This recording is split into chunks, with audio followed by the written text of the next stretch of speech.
You're listening to the Weekly Wrap-Up on Sprott Money News.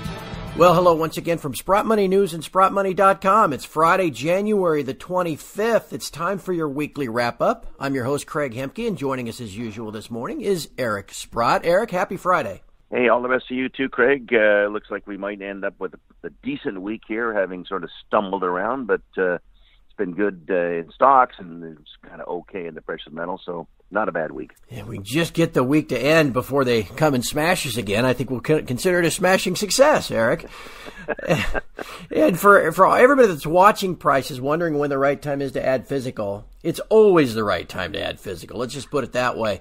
And a great way to do it is, of course, to visit SprottMoney.com. If you check out our Sprott Signature Sale, this is an important time to do it because there are great products there, and some have already sold out. So don't miss a chance to purchase random year products at discounted prices. You can't beat that. Call 888-861-0775.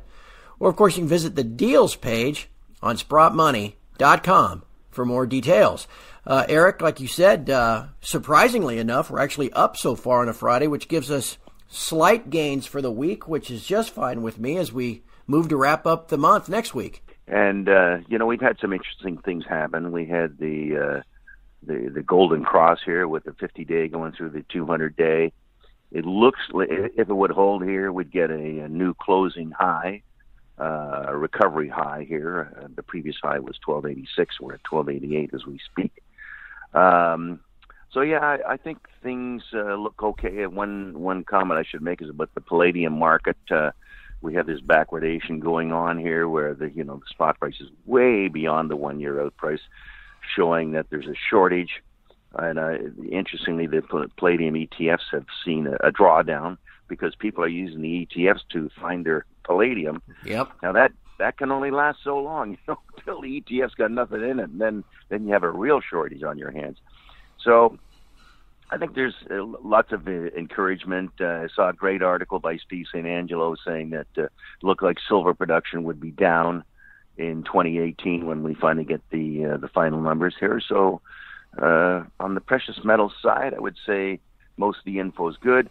As you and I were just discussing, the GLD seems to be hammering away at putting a lot of gold into the ETF here. And we saw a number, I think the last reported number was like 10 tons in a day. Well, my God, if you could do 50 tons in a month, I mean, that's 600 tons in a year. That's like 20% of all the mined gold in the world into an ETF that formerly was a seller of gold. So that would be a very, very dramatic change. So that looks very good.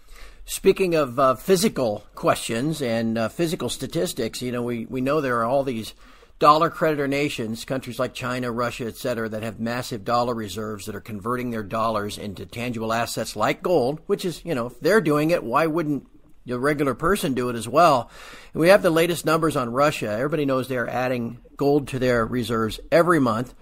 They added 224 metric tons in 2017, but now for 2018, we know they added 270 metric tons. So they increased it by 20%. That's a lot of gold that's leaving the market too. Well, that, and of course, the most stunning thing would be if the Chinese are actually back in the market. As you know, they said they bought 10 tons in December. I mean, if the Chinese literally were in the market, and you know what? There's some signs that they might be. And the sign I would use or have used mentally is normally you see these big sell-offs in gold where the commercials try to whack it down.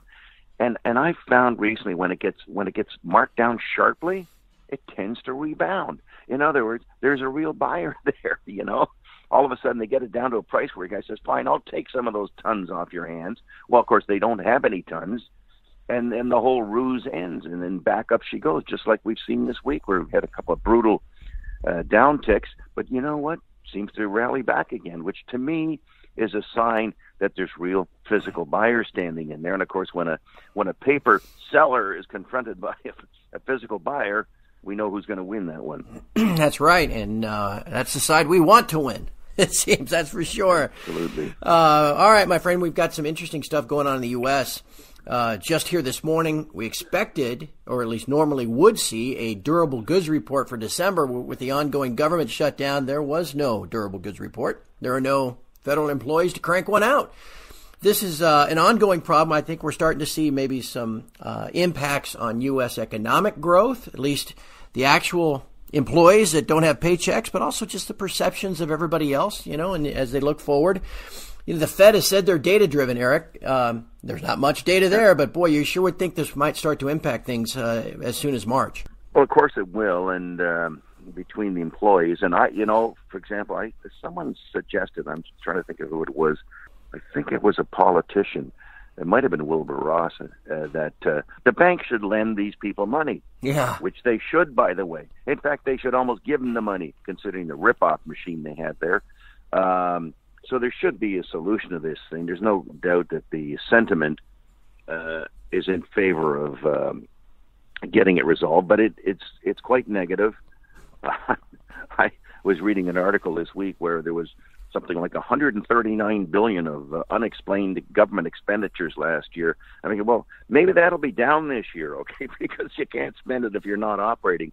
That's probably the only bit of good news, but it's shocking when you see these statistics about the government and the wastage, and you sort of wonder what they do all day long that's truly productive, and I don't think there is much that is productive, to be honest. So it doesn't bother me that the government shut down. It's probably a good thing, but it's not going to be good for the economics spin-off. That'll be negative. Yeah, exactly. We've got a kind of in-between Fed meeting next week, so people might want to keep an eye on that. It's not considered a live meeting, as they call it, but there will be, some statements afterwards, so people might want to watch for that, too, because I would sure think, and I imagine you're thinking this, too, the March meeting is going to be the one to keep an eye on. Yeah, and of course, there's lots of signs of dovishness here. I think they would be ridiculous to imagine there'd be a rate increase or maybe even the continuation of the tightening. It's probably the tightening is more critical than the rate increase because I think people have sort of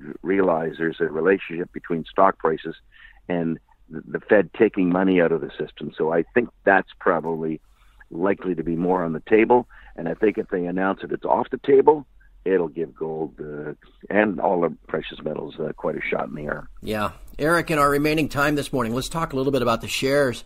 We kind of hoped that the metals would continue their rally as the calendar flipped. And then that should have driven the shares higher too, but the shares are actually kind of flat to down on balance this year. But gosh, with this M&A activity picking up, at least between the majors, you start to wonder if, maybe institutional attention is going to start being paid to our sector this year. How do things look, at least to you, as the year begins? Yeah. Well, I unfortunately, my viewpoint is sometimes a little myopic because I look at it through the lens of Kirkland Lake Gold to a great extent, right? And, of course, it continues to hit new highs here. And the fact that Goldcorp and Barrick both names disappear, it puts Kirkland Lake in line as the largest Canadian gold producer and very likely, in my mind, to go into the TSX 60, which I think it fully deserves to do on an earnings basis, on a market cap basis, on future production basis. So that's hanging together. And, I've never really spent much time looking at senior producers because I think, well, man, they're having a tough time getting their production up. And I know Barrick's report, they just hit the low end of their guidance. So I think it looks good if you're a producer who can keep it together here and show growth. I think there's going to be lots of interest. I'm also seeing interest in juniors. I got lots of interest in juniors here. I'm into something called RNC Minerals. They brought out an earnings release, a drilling release this last week. We're hoping that they would find another very high-grade zone. They found 2 small high-grade zones, which is good and encouraging. And I'm thinking that logic says they're going to find other very high-grade zones on this property. So I wouldn't say they're home and cooled out yet, but the initial drilling was great. And one of the interesting things about the drilling is they didn't miss on any holes, which is a little unusual. No, it's a lot unusual that they didn't miss on any holes. So that's very good. I'm a big investor into something called Wallbridge. And by the way, none of this is investment advice. It's just me narrating on sort of things that I see. And I'm quite keen on the way things have evolved there in terms of the size of the ore body, both extending laterally and extending vertically. The grades have been good. They have some holes that are in the top 10 holes drilled this year in terms of grade length. So that's pretty good. I think we'll see some drilling results out of a company called Solomon Iron that's drilling in central Newfoundland. Fingers crossed on that one. I have no idea what's going to happen. But one of the things that I have sort of resolved in my mind is, grade is everything. It's everything. When you see what happened at Fosterville and the grade goes up and there's no cost to getting more ounces when the grade goes up. And when I look at, for example, Walbridge, I realize, my goodness, the grade could be whatever, 15 grams here, which is way, way, way beyond. The average mine is 1.7 grams. Well, if you had 15 grams, you had a lot to work with, okay? That's a lot of money per ton of ore. So we've had some great drill results, both in the case of Kirkland and the case of Walbridge, Solomon, RNC Minerals. And these things bode well for profitability in the future. Now, 3 of them aren't even mines yet, but we're going to be there. So I find it really interesting in the space as the precious metals prices start popping up here. And when you think that the economic future, i.e. the dovishness that's likely to happen here and its impact of what's going to happen to gold, the fact that the institutions are buying the GLD, these are all very great signs. Yeah, I might just point out, if we go back to just as recently as 2016, everybody remembers the price rallies of 30% in gold and 50% in silver in the first half of that year. But in as late as mid-January, the HUI, the HUI index, was still down at 100, and then it went to about 280. So there's still time to get on board some shares if you do your homework.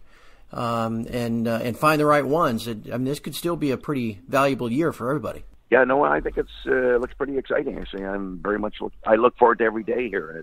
It's been pretty good so far, so I hope it continues. Well, I look forward to every week talking with you, Eric. But for now, I think we better shut it down. But before we go, though, just another reminder about Sprott Money, because it's the first of the year, and people got to start doing their tax planning and their retirement planning, and of course, you can invest in precious metals in a retirement plan, and Sprott Money can help you do it. To learn more about precious metals and the self-directed investments, just visit Sprott Money, and you'll find out everything you need to know. Just SprottMoney.com. Of course, always can call us, 888-861-0775, my friend.